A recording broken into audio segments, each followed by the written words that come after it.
नमस्कार friend, you are watching SS by Anand YouTube online platform. So guys, कैसे हैं आप सब। आज का टॉपिक है फंडामेंटल राइट और एंड इमरजेंसी और फंडामेंटल राइट में जो आपका कंट्रोवर्सी है, मतलब जो आपका इमरजेंसी के समय में फंडामेंटल राइट रिमूव कर दिए जाते हैं राष्ट्रपति द्वारा, उसके बारे में हम लोग आज जानेंगे।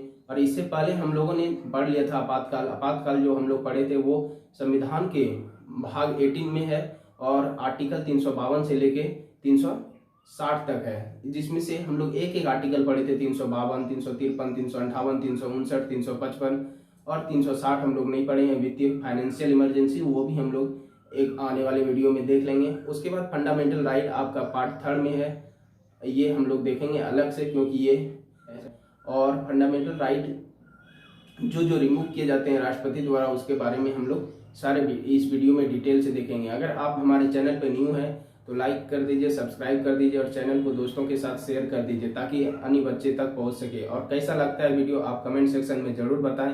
तो let's get start this topic. So guys, चलिए तो हम लोग देखेंगे कि आर्टिकल जब आपातकाल इमरजेंसी लगाए जाते हैं तो आर्टिकल हमारे कौन कौन से रिमूव कर दिए जाते हैं, कौन कौन से बचे रहते हैं।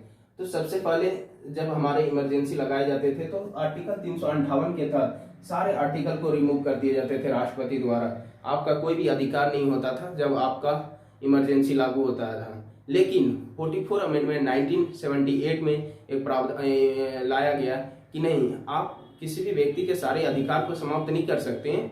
उसमें से 2 आर्टिकल है जिसको आप कभी रिमूव नहीं कर सकते हैं, इमरजेंसी लगे या ना लगे। वो आर्टिकल है आर्टिकल 20 और 21। आर्टिकल 20 और 21 जो रिमूव नहीं किए जाते हैं वो आर्टिकल 359 के तहत। आपको एग्जाम में इस तरह का क्वेश्चन बनेगा कि आपातकाल के समय में किस आर्टिकल के द्वारा आर्टिकल फंडामेंटल राइट 20 और 21 को नहीं हटाए जा सकते, तो आर्टिकल 359 के तहत बाकी बात सब आर्टिकल को हटा दिए जाते हैं। तो चलिए हम लोग देखते हैं आर्टिकल 19 का जो है वो 358 में आता है। आर्टिकल 19 में बेसिकली 6 आर्टिकल है सब क्लॉज करके, ये 6 को रिमूव कर दिए जाते हैं। तो एक एक आर्टिकल करके हम लोग देखेंगे। आर्टिकल 19 का 1 सब क्लॉज विचार एवं अभिव्यक्ति की स्वतंत्रता है।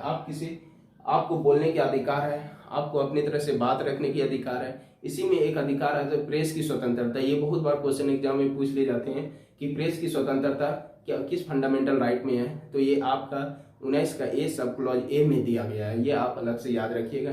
फिर 19 का ए का सब क्लॉज बी है शांतिपूर्ण एवं सशस्त्र रहित सम्मेलन।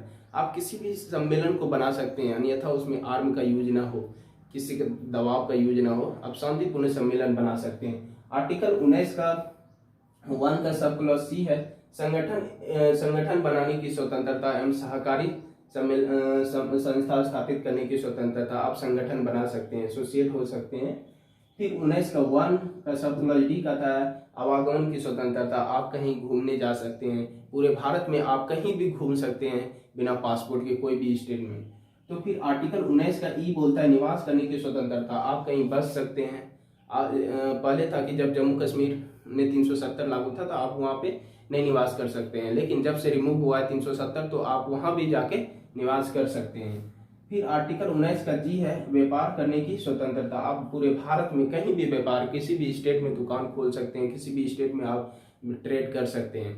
और इसमें से आपका एक आर्टिकल था आर्टिकल 19 का एफ, जो उसको हटा दिया गया, संपत्ति का अधिकार, उसको आर्टिकल 300 का ए में रखा गया है।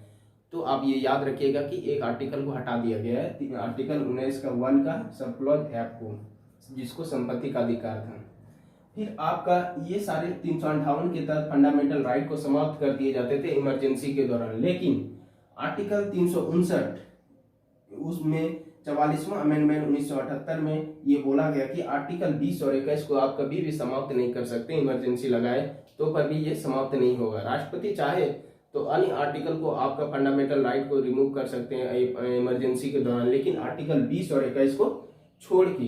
तो आर्टिकल 20 में कहा था आपराधिक ठहराए जाने पर संरक्षण। किसी भी व्यक्ति को तब तक अपराधी नहीं ठहराया जा सकता है जब तक कि कानून का उल्लंघन न किया हो। और इसमें भी सब क्लॉज है, एक 20 का ए, फिर 20 का बी, 20 का सी। उसमें से अन्य है कि एक बार दोषी ठहराए जाने पर एक ही बार उसको सजा मिलेगी, दोबारा नहीं मिलेगी, तो ये आर्टिकल 20 में ही।